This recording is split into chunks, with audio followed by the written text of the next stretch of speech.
Bienvenue à tous dans notre émission 15 minutes de grâce et de vérité avec le pasteur Satish Mathura. Nous sommes encore une fois heureux de vous accueillir et nous allons louer et célébrer le nom de notre Dieu.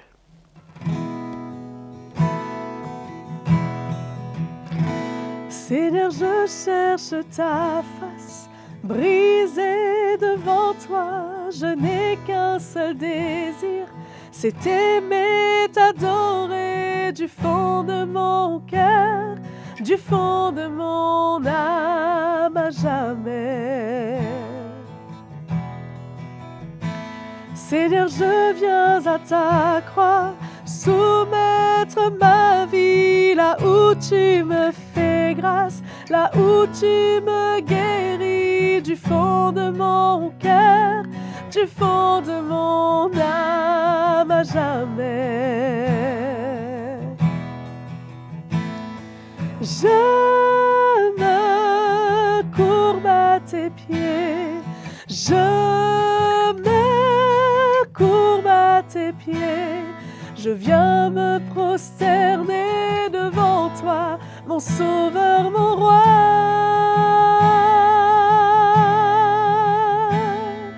Je me courbe à tes pieds, je me courbe à tes pieds, je viens me prosterner devant toi, mon sauveur, mon roi.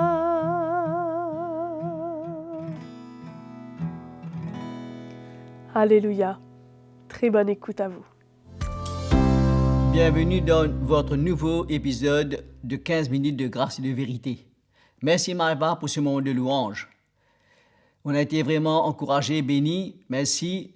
Et on va vraiment passer un moment merveilleux dans la parole du Seigneur. Et on va parler sur la croissance spirituelle. On va continuer de parler sur l'importance de grandir spirituellement dans le Seigneur, dans la foi. Et j'aurais aimé lire avec vous un passage dans la première épître de Paul aux Corinthiens, au chapitre 3, à partir du verset 1er. Si on peut lire ensemble, Paul qui parle à l'église de Corinthe dit « Pour moi, frères, ce n'est pas comme à des hommes spirituels que j'ai pu vous parler, mais comme à des hommes charnels. Comme à des petits enfants en Christ, je vous ai donné du lait et non de la nourriture solide, quand vous ne pouviez pas la supporter et vous ne le pouvez pas même à présent. Parce que vous êtes encore charnels, en effet, puisqu'il y a parmi vous de la jalousie, de la discorde, n'êtes-vous pas charnels et marchez-vous pas d'une manière toute humaine? Quand l'un dit « Moi, je suis de Paul », un autre d'Apollos, n'êtes-vous pas des hommes? Qu'est-ce que Paul, qu'est-ce qu'Apollos? Des serviteurs par les moyens desquels vous avez cru, selon que le Seigneur l'a donné à chacun. Et j'aurais aimé parler comment il est très important de comprendre que dans la vie chrétienne, il y a des étapes, qu'on soit né de nouveau, qu'on devient chrétien. Il faut qu'on grandisse dans le Seigneur, dans la parole de Dieu. Les Écritures nous parlent des enfants et des adultes, ceux qui sont mieux spirituellement, ceux qui restent des enfants spirituellement. Nous voyons l'exemple dans Corinthe, comment les Corinthiens qui avaient reçu l'Évangile et qui avaient reçu la connaissance de la parole de Dieu, à un moment Paul leur dit, vous avez la connaissance, vous avez les dons en abondance, mais cependant, il y avait parmi eux la division, il y avait la jalousie, il y avait les querelles, et c'est pourquoi Paul leur ramène vers l'Évangile, vers la croix de Jésus-Christ. Quand il est venu, il dit, je ne veux savoir rien d'autre parmi vous, si ce n'est la croix de Jésus-Christ, Christ crucifié. Parce que Paul les ramenait à la base de leur salut, à la base pour comprendre l'amour de Jésus manifesté à la croix, ce que Jésus a fait, ce que Jésus a payé comme prix pour les chrétiens. Bien sûr, il est mort pour l'humanité entière, mais pour nous qui croyons, comment cette croix, elle est précieuse, comment elle est puissante, et comment Paul voulait faire comprendre à ses Corinthiens, si vous comprenez ce que Jésus a fait, si vous avez la lumière de ce que Jésus a accompli sur la croix, vous ne pouvez pas rester comme vous êtes dans le même état et avoir ces raisonnements humains et voir les choses selon la chair. Parce que quand vous restez des chrétiens qui ne grandissent pas, vous allez vraiment avoir toutes sortes de situations, de conflits, de bagarres, des choses qui sont contre la parole de Dieu. C'est pourquoi Paul fait une différence claire, montrer clairement qu'il y a de la nourriture solide. Il y a le lait de la parole qui est pour les enfants. Il dit, je vais vous donner du lait parce que vous ne pouvez pas supporter à présent la nourriture solide. Et ça nous montre comment dans la vie chrétienne, il y a un chemin, il y a des étapes, il y a de la place pour grandir. Il faut que le chrétien réalise qu'il ne peut pas rester comme il est, demeurer comme il est, mais il a besoin d'être changé, d'être transformé et de grandir dans le Seigneur.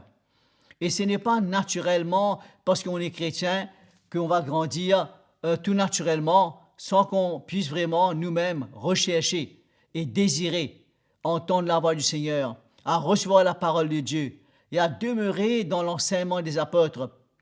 C'est pourquoi Paul les avait ramenés vers l'enseignement qu'il avait emmené au départ, Christ et Christ crucifié. Comme nous entendons, nous parlons souvent de ce message, la croix de Jésus-Christ, ce que Jésus a accompli pour nous.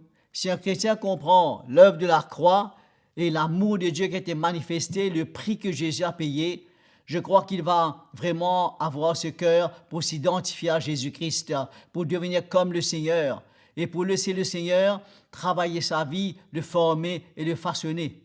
Mais c'est dommage que les chrétiens de Corinthe avaient été déconnectés avec ce message apostolique, avaient pris les choses dans leur propre force, dans leur propre sagesse, dans leurs propres mains. Et résultat, ça a été des divisions, des dissensions et s'attacher à des ministères particuliers.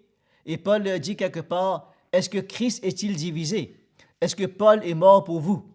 Et il le ramène vers l'enseignement de Jésus-Christ, le cœur du Seigneur, qui veut voir son Église grandir et marcher dans l'unité, marcher dans l'amour, marcher dans la relation ensemble comme une équipe, parce que l'Église c'est une famille, l'Église c'est le corps du Christ, et nous voyons comment les chrétiens de Corinthe avaient même à un moment donné fermé leur cœur à l'apôtre.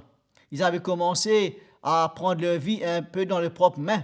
Bien que c'est une église qui a été fondée par l'apôtre et que l'église était une église riche dans les dons spirituels, dans la connaissance, mais cependant, il y a eu pas mal de situations et Paul a dû les ramener vers la parole de Dieu, vers la croix de Jésus-Christ. Et c'est pourquoi c'est important que cette œuvre continue en nous, qu'on n'arrête pas de grandir, mais que nos regards soient braqués sur le Seigneur et qu'on puisse avoir ce cœur pour recevoir et pour être soumis et pour être toujours sur ce fondement posé par les apôtres et les prophètes et de grandir dans l'esprit. Je pense que la croissance spirituelle, ce n'est pas une option, je crois que c'est une nécessité. Je crois que c'est nécessaire pour le chrétien de grandir parce qu'autrement, la chair va prendre le dessus, nos raisonnements, et on est vulnérable parce que si la chair n'est pas crucifiée et que la croix de Jésus n'emmène pas la mort et emmène ce dépouillement du vieil homme, la chair va prendre le dessus. La chair va toujours vouloir prendre le dessus parce qu'il y a toujours un combat entre l'esprit et la chair. Et la chair va toujours vouloir prendre le dessus. C'est pourquoi quand nous recevons l'Évangile et que Jésus travaille nos vies et traite nos cœurs, il va faire mourir ce que nous avons hérité, transporté de ce monde. Bien qu'on soit chrétien, il y a pas mal de choses qu'on a héritées de nos ancêtres et dans le monde et la nature du péché en nous. C'est pourquoi, dans la vie chrétienne, il y a besoin d'un dépouillement. Le dépouillement du vieil homme. La mort de Jésus doit agir en nous pour faire crucifier, mourir ce vieil homme qui veut se lever à tout moment. C'est pourquoi, quand le chrétien prend sa croix et qu'il donne sa vie, il accepte l'œuvre du Seigneur en lui. Il est prêt à recevoir ce que Dieu a pour lui. C'est pourquoi il ne faut pas rester sur une base élémentaire où on reçoit que des enseignements basiques de la parole de Dieu concernant le salut, concernant ce qu'on peut faire, les dons spirituels. Les chrétiens de Corinthe se basaient sur les dons spirituels, sur la connaissance, etc. Mais ils avaient négligé le plus important, la croissance, la maturité, l'œuvre du Seigneur dans leur vie. Comment vivre ensemble, comment travailler ensemble et comment servir le Seigneur dans une équipe. C'est pourquoi Paul a dû les ramener vers l'enseignement de Jésus-Christ et l'exemple de Jésus-Christ lui-même et ce que Jésus a accompli pour nous.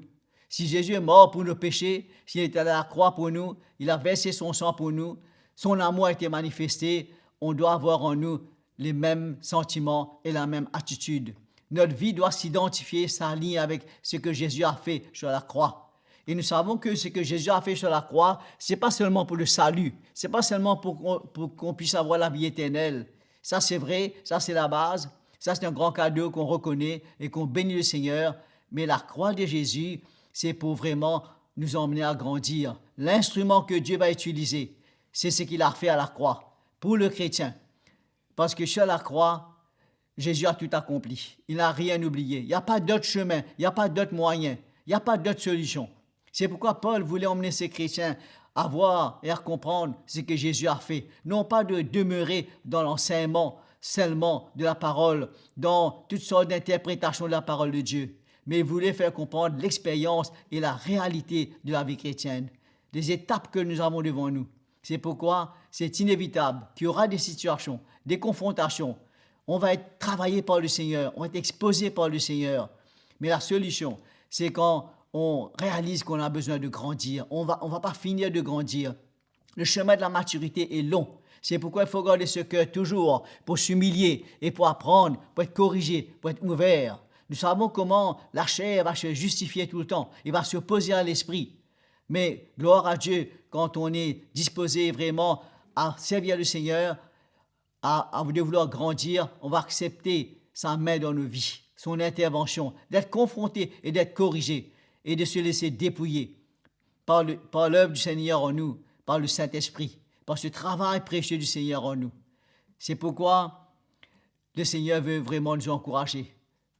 Moi et vous, nous tous ensemble sur ce chemin, il faut avoir une vision pour grandir, un but pour grandir, pour devenir ce vrai disciple, de ne pas rester un enfant dans le Seigneur. Il y a les hommes faits, il y a la nourriture solide, il y a des choses qu'on a besoin d'entendre et de recevoir, d'accepter, de ne pas se contenter des enseignements basiques de la parole de Dieu, concernant les promesses de Dieu, la bénédiction et les bonnes choses qu'on peut avoir et qui est bien, mais aussi le prix qu'on a besoin de payer, le chemin qu'on a besoin de prendre, la souffrance qu'on a besoin d'accepter pour Christ.